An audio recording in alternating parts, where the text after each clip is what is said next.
Audioconto Tempos de Trevas. Autor Arley França.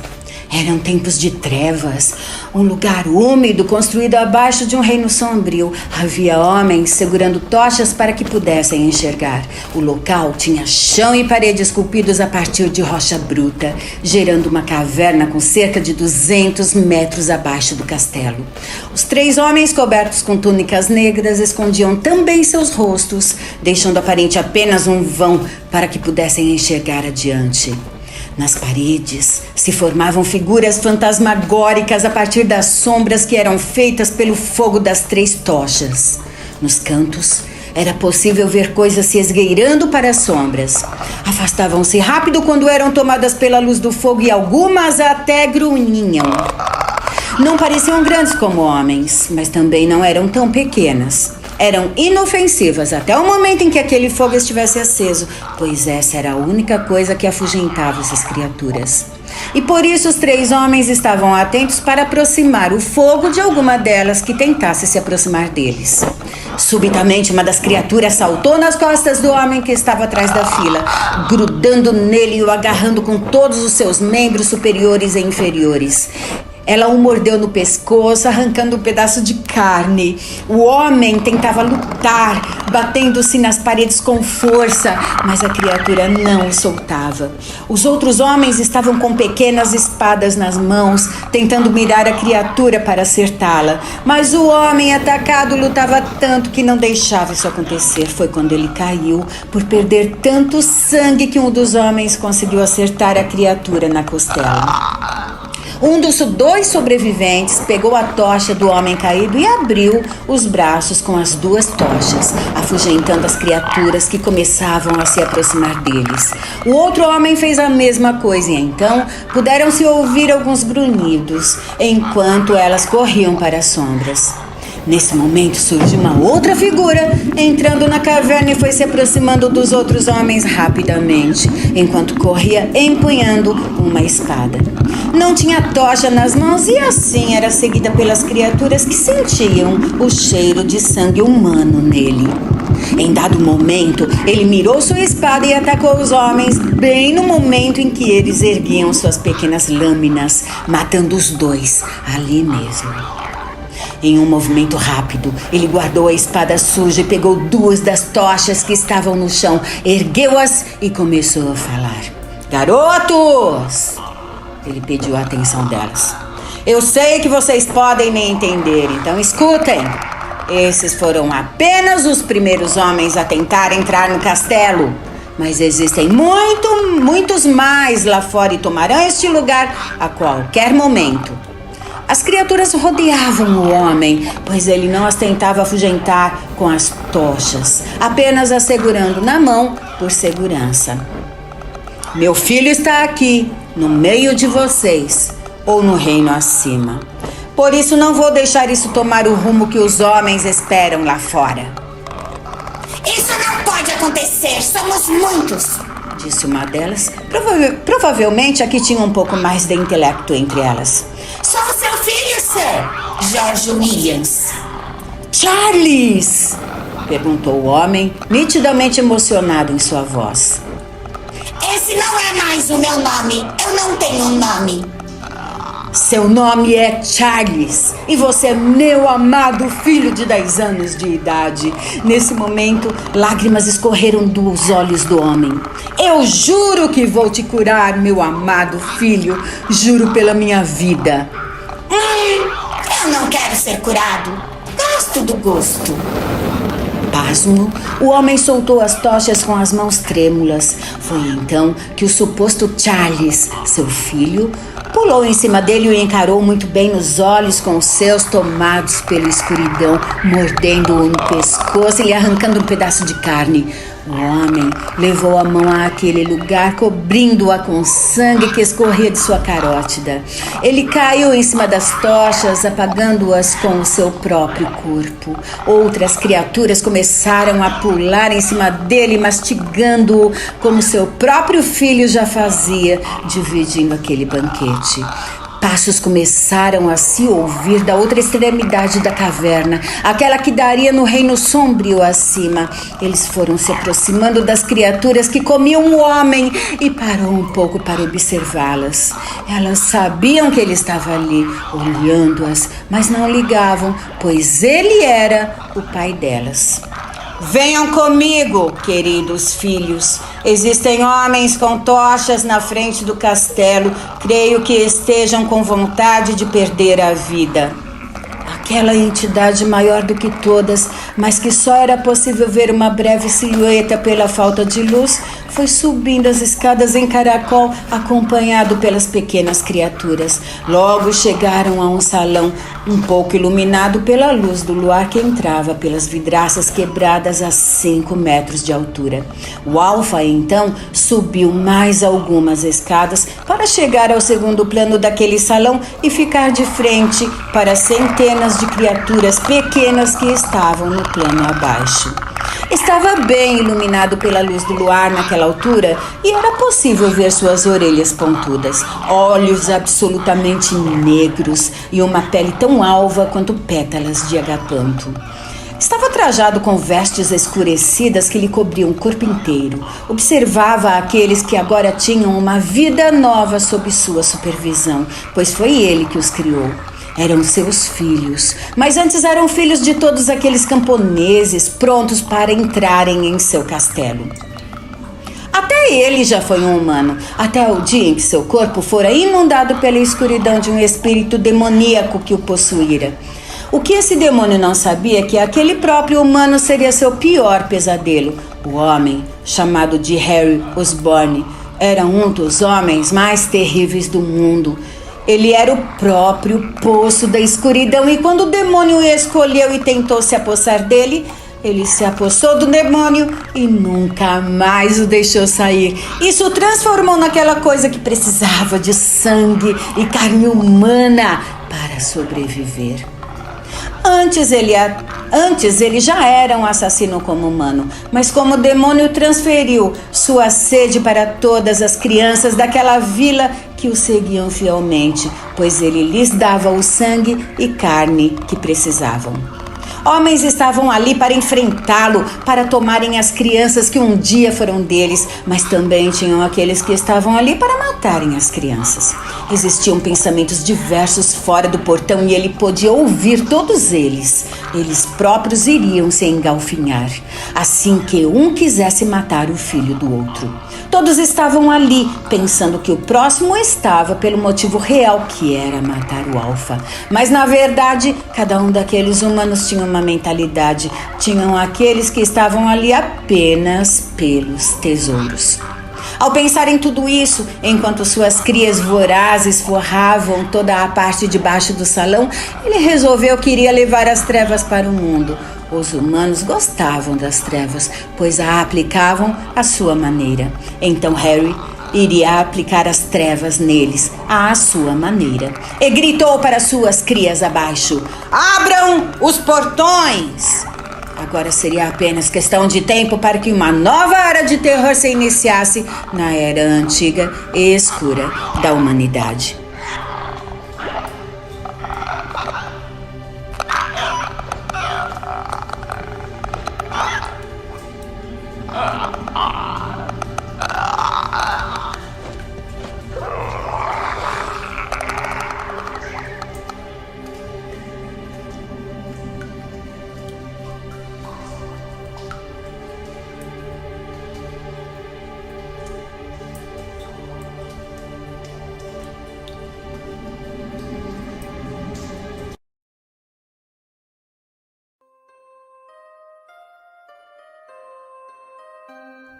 Estou escrevendo esse texto porque tenho que passar adiante o que está acontecendo comigo. Não pense você que está sendo fácil. Sou uma mulher comum, trabalhadora. Saio todos os dias para trabalhar e olha que não é uma tarefa fácil. Sou assistente social e lido com muitos problemas sociais que não vejo muitas vezes solução, acabando por me sentir derrotada por não conseguir resolvê-los.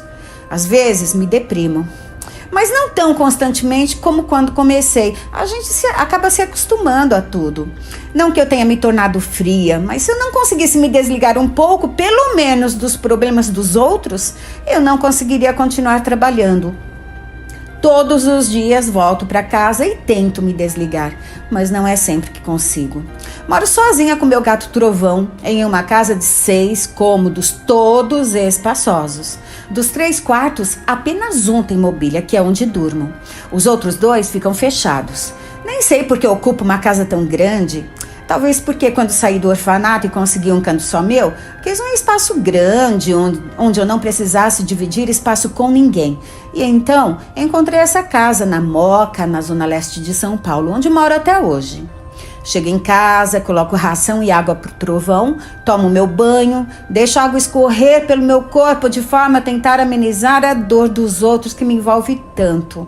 Fico um pouco mais aliviada depois do banho. E então o Trovão me acaricia, passa o rabo nas minhas canelas e isso me faz muito bem. Seu pelo negro, macio, me envolve e eu até esqueço um pouco a fadiga. Faço uma refeição leve, assisto um pouco de TV, geralmente algum filme leve para espairecer. Leio um pouco e vou dormir. Essa é a minha rotina. Gosto dela, sou feliz na medida que posso. Mas ultimamente essa rotina tem se mostrado diferente a cada dia ou noite. Você vai achar que sou louca e que essas coisas não acontecem. Mas olhe, está acontecendo comigo. E não sou louca, é de verdade. Não sei mais o que fazer, a quem recorrer. Vou te contar, mas não me julgue, por favor. Estou reafirmando que não sou louca. Sou uma pessoa normal. E por isso já te contei toda a minha rotina. E olha, não tenho família, não sei da minha origem, ninguém nunca me falou sobre isso, cresci no orfanato. E quando saí dele, foi difícil pra caramba conseguir me manter sozinha. Mas consegui, sou uma vencedora. Escolhi viver sozinha, não tenho amigos. Talvez eu tenha me acostumado a ser sozinha, não sei. Isso que eu vou te contar é aterrorizante. Eu não sei como lidar com essa situação. E antes que aconteça alguma coisa comigo, alguém tem que saber. Isso não pode morrer comigo. Você tá curioso? Eu estou prolongando um pouco para te contar, porque eu não sei se devo. Se eu contar, será que vai parar? Será que vai ficar pior? Eu não sei. Ai, meu Deus, não sei o que eu faço. O tempo tá passando e eu vou me fechando cada vez mais. O mundo tá se fechando pra mim. Eu não sei o que fazer. O Trovão sabe das minhas aflições. Seus olhos amarelos crescem, o amarelo fica ainda mais amarelo e brilhante cada vez que acontece. Minhas unhas já quase não existem. Estão no toco. O sangue já começa a aparecer nos dedos por falta delas, de tanto que as como. Meus nervos estão quase derrotados. Falta pouco para eu explodir. Mas não pense que deixei de trabalhar. Quando o dia amanhece, eu acordo para minha rotina e tento esquecer os acontecimentos da noite. Saio para o trabalho e parece que nada aconteceu. Como não tenho amigos, não falo para ninguém. Quer dizer, eu não tinha amigos, né? Você quer ser meu amigo? Você que tá lendo esse texto, seja, por favor. Eu vou me apresentar pra você, ó. Meu nome é Helena Maia. Eu sou uma mulher normal, nem gorda nem magra, clara, de cabelos escuros. Eu tenho 38 anos. Não aguento mais essa situação. Alguém precisa me ajudar. Fala que você pode. Eu acho que eu não estou tão bem mais, porque já tá anoitecendo. E vai acontecer de novo. Eu não quero mais dormir. Fiz uma garrafa de café bem forte. Estou tomando muito café para não dormir. Eu sei que vai acontecer de novo. Como todas as noites, eu não vou aguentar. O que faço? Quando me mudei para essa casa, onde era meu sonho morar, eu não sabia o que tinha acontecido aqui. Depois de um tempo, quando eu saía de casa para o trabalho, fechando o portão, o vizinho me abordou. Eu não queria conversar, pois, como eu já te disse, eu fico na minha. Não gosto muito de amizades. Mas ele insistiu e acabou me contando sobre a tragédia que aconteceu na casa há muito tempo. Ele disse que o pai enlouqueceu e matou a esposa e se matou. A filhinha de 7 anos conseguiu escapar, mas até hoje ninguém mais ouviu falar dela. A menina simplesmente desapareceu. O café já não está mais fazendo efeito e meus olhos estão se fechando de tanto sono. O cansaço do dia me derrotando e... meia-noite. Acordo sobressaltada, meu corpo treme e parece que não vai aguentar outro acontecimento igual de todas as noites. Fico alarmada. É 00:01, 00:02, 00:03 e nada.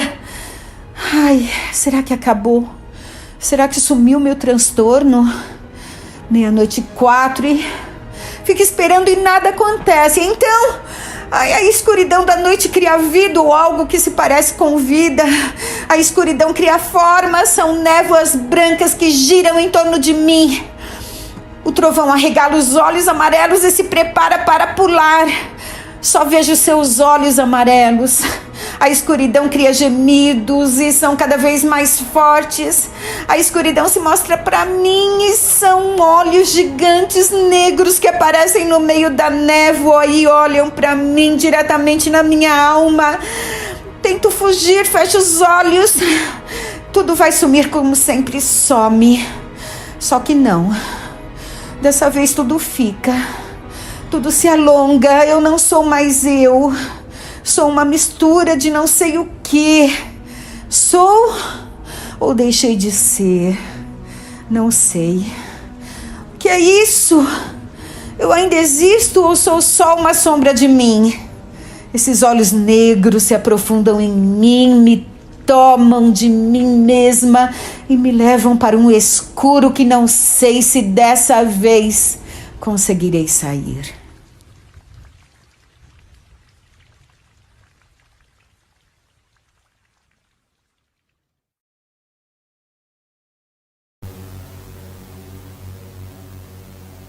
Marco, 32 anos. Não é fácil escutar seu arrastar ou mesmo seus grunhidos no porão. O barulho da corrente me incomoda às vezes, mas essa é a única maneira de deixá-lo lá embaixo, sem que eu e ele corramos algum risco. O ambiente não tem mais do que 10 metros quadrados e sua luz provém apenas de uma pequena janela perto do teto. Quando a noite chega, ela se apaga e assim o local fica no breu total. Ele não parece entender isso, pois seus grunhidos ou mesmo rosnados nas vezes do nervoso não mudam, sendo de dia ou de noite. Eles sempre estão lá. Mas o que eu poderei fazer? Eu e meu primo somos loucos um pelo outro. Quero dizer, éramos. Agora creio que apenas eu seja louco por ele, pois não acho que ele possa compreender suas próprias ideias, se é que elas estão lá. Tive que prendê-lo no porão há 2 dias, pois a infecção o deixou violento e fora de si. Esse vírus não tem cura, e foi exatamente ele que levou o mundo à loucura. Não se pode mais sair nas ruas sem que esteja disposto a estourar miolos ou ser despedaçado vivo. Um de meus vizinhos foi infectado pela esposa, mas eu e Fábio, meu primo, cuidamos dele. Foi exatamente o que levou meu primo a ficar preso lá embaixo, um simples arranhão do cara. Nosso vizinho mal encarado, que nunca tínhamos ouvido sua voz até então. Claro, fora as vezes que era possível ouvi-lo brigando com a esposa. Deixamos seu corpo na sua própria casa, após tentar ajudá-lo e vê-lo se transformar na nossa frente. Meu primo ainda não está transformado. Considero o que está acontecendo com ele a primeira fase. Acho-a pior do que a segunda, pois agora ele está com raiva e seu ódio triplica ou mesmo quadriplica sua força, sendo impossível lidar com ele. Ele só está preso porque ele próprio me pediu que eu fizesse antes que ele se tornasse um louco. Talvez isso tenha salvado a minha vida e assim tenho esperanças de poder ajudá-lo. Ainda tenho energia, mas evito ligar a luz. Nas 2 noites passadas, varei a madrugada na internet, utilizando o sinal do celular que incrivelmente ainda pega, pelo menos o sinal da internet. Só não sei até quando isso vai durar. Varei as madrugadas procurando uma solução para salvar meu primo, mas a única esperança que me brotou está do outro lado da cidade. Mandei um e-mail para o cientista que vem atualizando suas descobertas sobre o vírus durante a última semana toda, que foi o começo da infecção. Agora tenho que arranjar uma forma de atravessar a cidade, sem ser morto e ainda chegar a tempo de salvar meu primo, antes de ele sofrer a transformação completa, que ocorrerá quando ele perder a vida. Não é sempre, mas às vezes escuto infectados, ou mesmo mortos-vivos, passando fora de casa, rosnando, ou mesmo grunhindo. Mas isso não ocorre tanto, sendo que estamos em um local afastado da cidade. A população não é grande e assim, os que se infectaram morreram ou foram mortos, e os vivos estão intocados. Às vezes espio pela janela da cozinha, onde dá para uma área verde a perder de vista após a estrada de terra e cascalho. Tudo está calmo, nem os animais estão por aqui, a não ser alguns cachorros. Acho que acabaram migrando para outro local. Robson, 27 anos. O mundo acabou. Penso que não consigo encontrar outra solução rápida para esse caos. Esses loucos correndo por aí, tentando matar um ao outro. Além dos zumbis, esses que até então eu imagino que ninguém acredita que poderiam existir um dia. Quando se morre, não se volta à vida. Nesses dias aconteceu algo na casa do meu vizinho. Não o conheço, mas sei que ele mora com outro homem. Não sei se são namorados ou irmãos, mas isso não importa. Temos um mecânico rabugento aqui na rua, e ele foi o primeiro a se transformar aqui da redondeza. Mas pelo que eu vi, os meus dois vizinhos resolveram nosso problema. Agradeço por isso, mas enquanto eu ouvia a luta dentro da casa deles, não tive coragem de ajudar. Os gritos e rosnados eram horríveis. Sou um cara franzino e não sei como poderia ajudá-los. Então fiquei na minha, até que após um tempo tudo ficou calmo. Isso já faz 5 dias, e depois nunca mais vi o mecânico. Nenhum dos dois homens. Vejo às vezes o louro olhando pela janela, mas nunca o chamei. Minha casa é mais alta e em cima do segundo andar tem uma laje com o parapeito. É de lá que espio 360 graus, certo raio da minha casa. Existem alguns infectados e alguns mortos-vivos por aí. Mas vi algo hoje à tarde, que estou torcendo para estar errado. Eu não sei bem o que era aquilo, mas era ágil. Não como um infectado, mas como um animal talvez. Os infectados são brutos, pois ficam loucos e têm uma força e velocidade incomparáveis. Mas nunca os vi escalando algo como aquela criatura. Foi longe daqui. Pude apenas vê-lo com um binóculo, enquanto bisbilhotava. Torço apenas para ter visto coisas, ou por aquilo não chegar até aqui. Peguei meu binóculo há pouco e olhei por quase 1 hora, até o sol cair. Mas não vi nada, nem mortos-vivos, nem infectados, e nem o que eu estava procurando.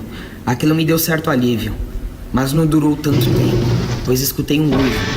Não um uivo normal, como de um lobo, mas algo assustador. Algo fantasmagórico, alto, poderoso. Aquilo não poderia vir de uma garganta que um dia já foi humana. Não seria possível. Um terceiro ponto de vista. Marcelo, 35 anos.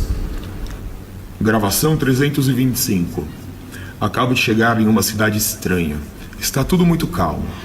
Consigo até ouvir os pneus de meus carros farfalhando sobre as pedras. Muita poeira sobe atrás quando olho pelo meu retrovisor. O tempo está seco e essas vias não são asfaltadas. O clima frio faz eu manter meu vidro fechado. Não vejo nenhum tipo de movimentação desde os 2 últimos quilômetros que percorri em 30 minutos, mantendo minha velocidade baixíssima. Não quero alarmar nada do que tem por aí. Agora passo por uma via onde à minha esquerda tem uma montanha verde, bem ao longe. A neblina não me deixa ver com muita nitidez, mas é possível saber que não existe nada vivo daqui até a montanha. Espera aí, acho que estou vendo algo no meio da neblina. Está se aproximando rápido, mas não consigo saber exatamente o que é. Mas tenho certeza que o infectado não é, muito menos um morto-vivo. Só pode ser alguém sobre uma moto, tendo em vista a velocidade. Ele continua se aproximando. Ai meu Deus, isso não é nada do que eu já tenha visto na vida. Está próximo do meu carro, o suficiente para que eu veja seus detalhes. É um homem. Não é um homem, é uma criatura. Tem braços e pernas, está nu. É careca e seu rosto é tenebroso. Ele continua se aproximando, cheirando como um animal. Tenho que ficar calmo agora. Não posso alarmar o que quer que seja isso. O carro é filmado ao seu limite. Não acho que ele possa me ver aqui dentro. Com o automóvel completamente imóvel sem chamar sua atenção. Não consigo parar de observar essa criatura. Às vezes bípede, às vezes quadrúpede. Seus olhos são negros como a noite. Tenho certeza que ele acabou de achar algum rastro. Está agitado, apontando numa direção. Acabo de escutar um barulho aqui perto. É de vidro quebrando. Vem quase de cima da minha cabeça. Vejo um homem se aproximar do parapeito de uma casa alta. Ele vê a criatura. mas a criatura também o vê. O encontro de seus olhares é mortal, e o homem, nitidamente assustado, corre para dentro. A criatura alcança a laje da casa, que fica no terceiro andar, apenas com 2 saltos. Posso ouvir o grito do homem, junto a 2 tiros. Um rosnado muito alto, o som de um abocanhado. Mais um tiro e um rosnado. Agora tudo ficou quieto. Posso sentir meu coração querendo estourar a parede do meu peito. Agora vejo um homem louro do outro lado da rua.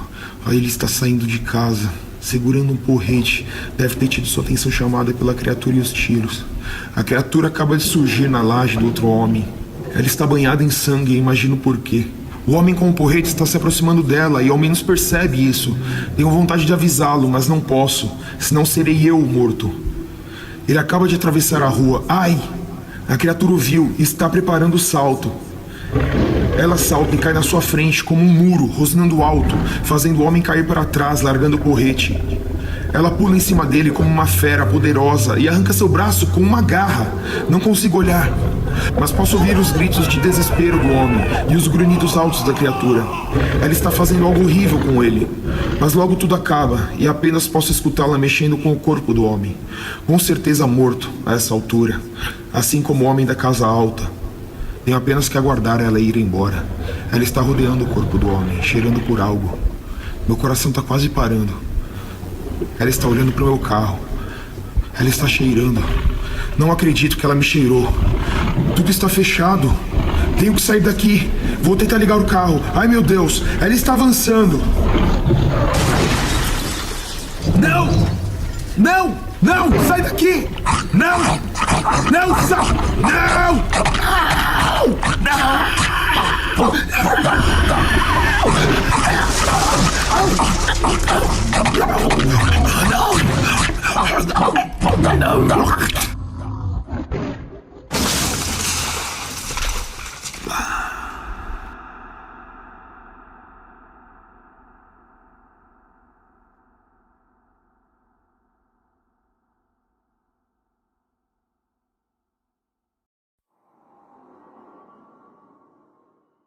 Conto.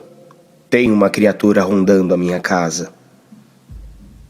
Tem uma criatura estranha rondando a minha casa. Do outro lado da linha, nessa mesma ligação. Você está louco, cara? A voz de sono do outro quase não saiu. Que horas são? Tem uma criatura rondando a minha casa, cara. Você me ouviu? Ouvi. Que tipo de criatura? Não sei, só sei que é escura. Agora mesmo estou vendo ela na câmera de segurança, mas na câmera ela fica borrada, não dá pra ver direito. Que estranho, você ligou pra polícia? Liguei, mas eles não acreditaram. Acho que falaram que mandariam uma viatura apenas para eu parar de encher o saco. Já faz uns 20 minutos e não apareceu ninguém ainda. Será que é um erro na filmagem? Não, porque a coisa se mexe e fica dando volta na minha casa. Vejo isso por todas as câmeras. Acho que está procurando uma forma de entrar. Que coisa estranha, Luan. Estou com medo, Hugo. Tá foda. Juro que não te incomodaria nessa hora da madrugada se não estivesse fudido. Houve uma pausa momentânea no diálogo. Você não tá com medo porque tá achando que aquela merda é real, né? O silêncio deu uma resposta para Hugo, fazendo-o dizer: Cara, aquilo foi uma brincadeira. Não tem nenhum demônio atrás de você. Eu também achei que fosse uma brincadeira. Então Luan gritou: Ai, caralho! Que foi? A merda tá mexendo na porta. A voz de Luan estava mais baixa. Estou indo pra aí. Vou pegar a espingarda do meu pai e estou chegando. Tá bom, mas cuidado quando chegar. Quem estiver fazendo isso que tome cuidado. Estarei armado. Os 2 amigos desligaram o telefone, mas Luan ficou terrivelmente apavorado ao escutar um baque forte na porta. Não decifrou aquilo como uma tentativa de arrombá-la, mas sim de puramente amedrontá-lo. E este tinha conseguido chegar ao seu objetivo, pois o homem estava apavorado, quase sem conseguir sair do lugar. Olhou para a tela, tentando encontrar a câmera que mirava a sua porta de entrada, e lá estava a mancha negra, sem formato, sobre o deck de madeira que ficava sob um teto baixo do hall de entrada da casa. Aquela mesma câmera que pegava a entrada inteira da casa, pegou quando Hugo entrou no quintal, engatilhando a espingarda. Morava apenas 2 casas de distância de Luan, por isso chegou tão rápido. Ele se aproximou da criatura e disse algo, mas nesse momento ele petrificou, como se tivesse visto algo absolutamente estranho. Por um momento ele abaixou a arma e tentou correr, mas a forma escura, borrada, correu 10 vezes mais rápido e derrubando-o no chão, foi rápido e a coisa o rasgou no meio, ali no quintal mesmo. Luan não sabia se aquele choro compulsivo vinha pela perda do amigo ou pelo pavor, pois aquilo tinha se tornado real naquele momento. Tinha realmente alguma coisa física ali e poderia fazer mal a ele. A mancha pareceu encarar a câmera, como se estivesse consciência de que estava sendo filmada.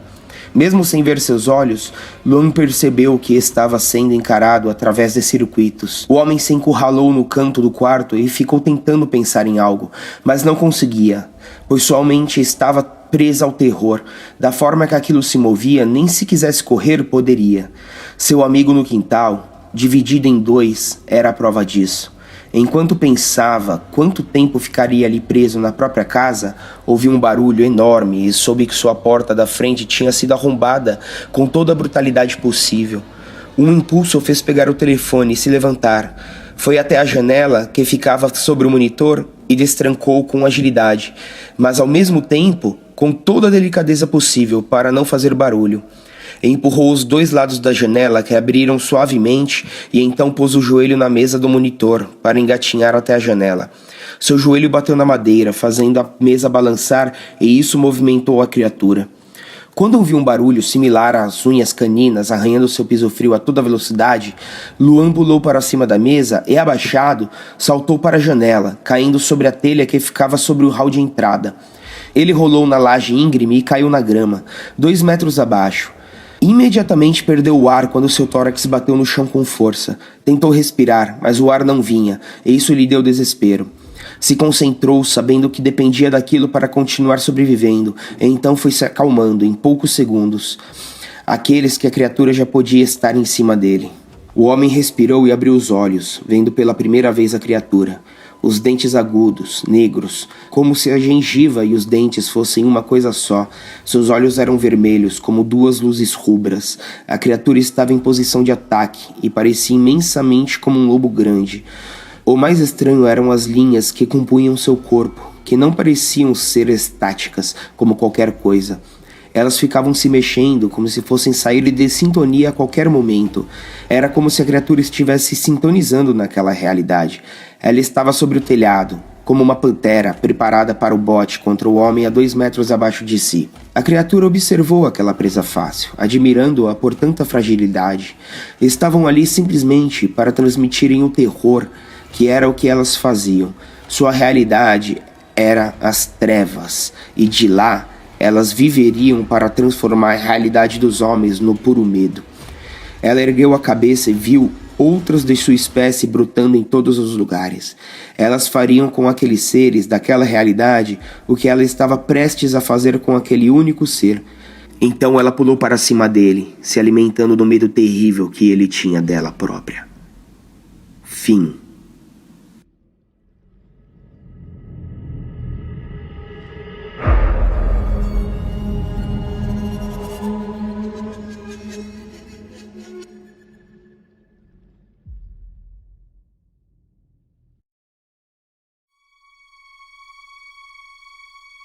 Meu nome é Ricardo Santos e tenho 35 anos.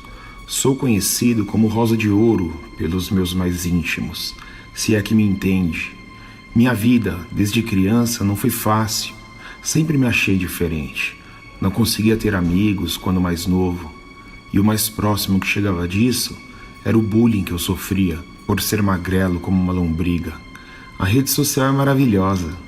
E tudo começou quando pude encontrar meus tão amados amigos da escola. Foi numa tarde chuvosa. Eu não tinha encontrado o sentido da minha vida ainda. A televisão estava em fase de renovação, mas eu ainda tinha aquela de cubo, aos meus 23 anos. A imagem estava horrível, trêmula e chuviscando ao mesmo tempo.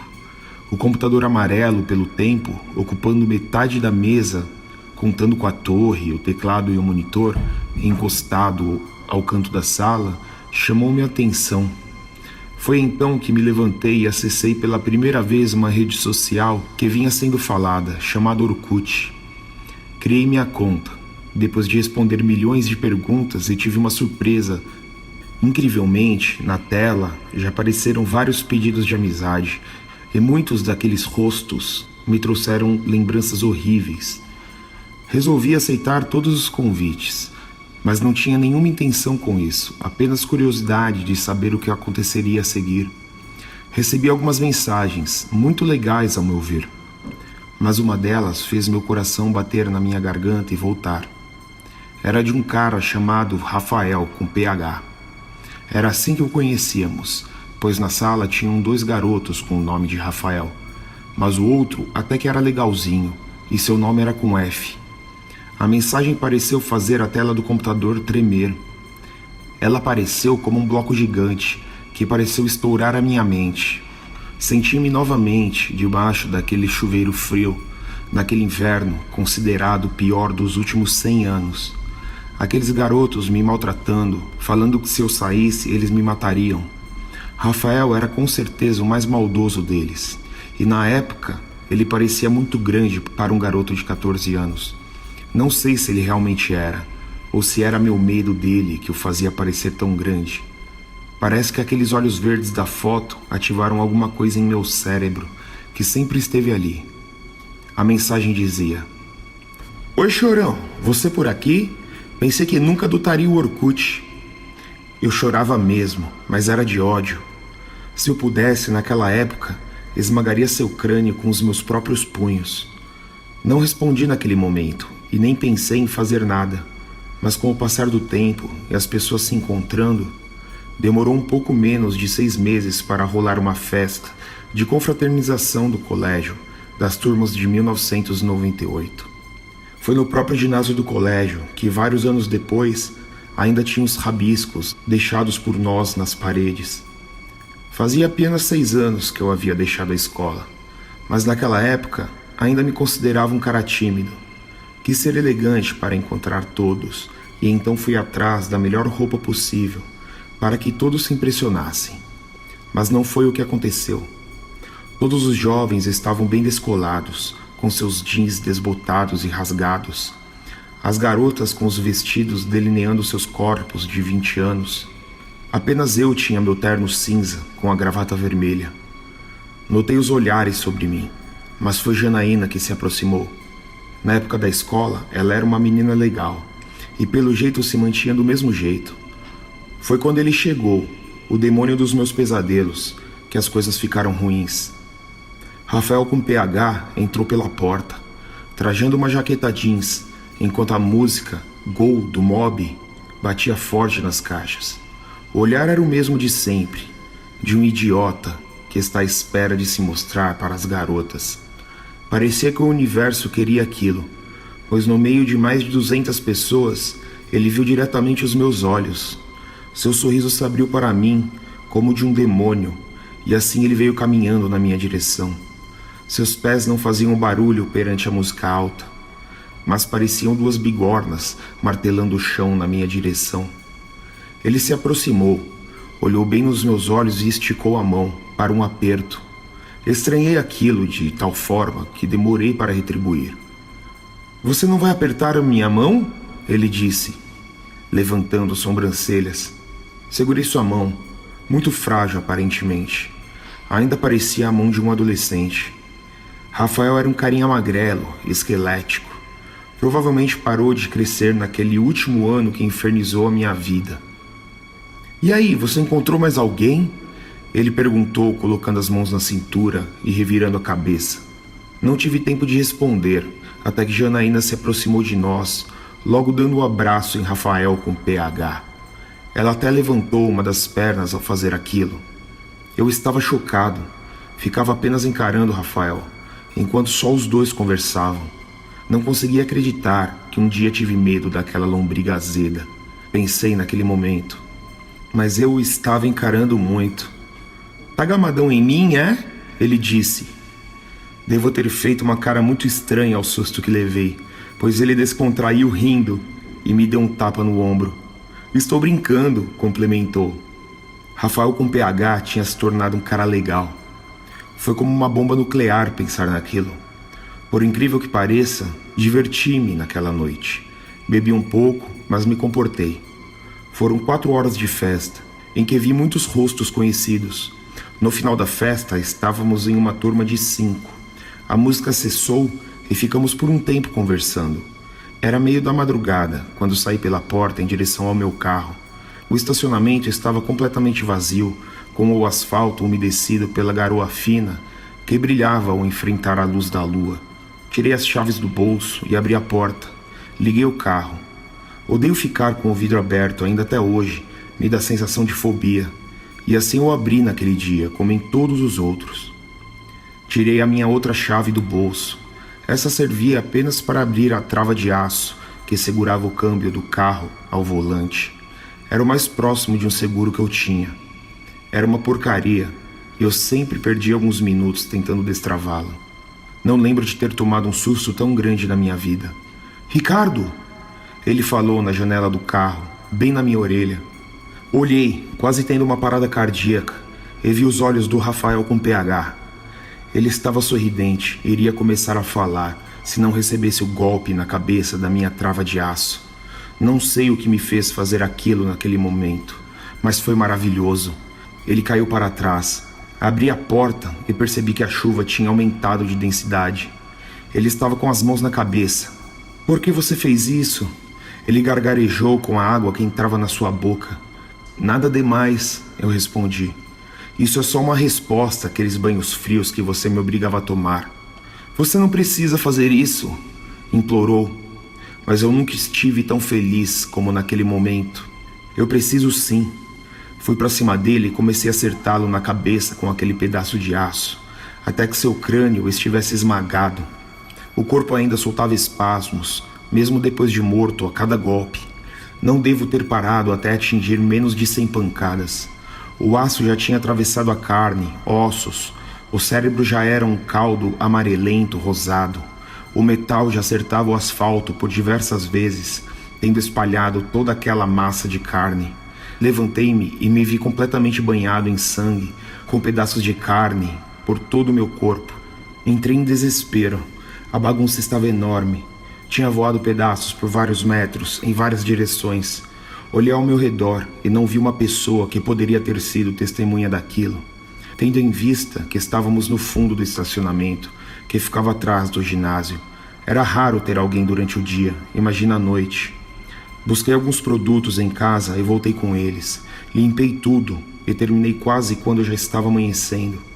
Eu era um imbecil naquela época, e tudo que eu podia fazer era torcer para não ter deixado nada. Ainda hoje, fazer amizade com valentões e ver seus olhos sangrarem depois é uma sensação sem igual. Enquanto não sou pego pela polícia, que parece fazer seu trabalho de forma incompetente, pois sempre estou a um passo na sua frente. Vou deixando pistas como essa, aqui e ali, para facilitar sua busca. Quem sabe, conhecendo a minha história, eles não consigam se aproximar mais de mim.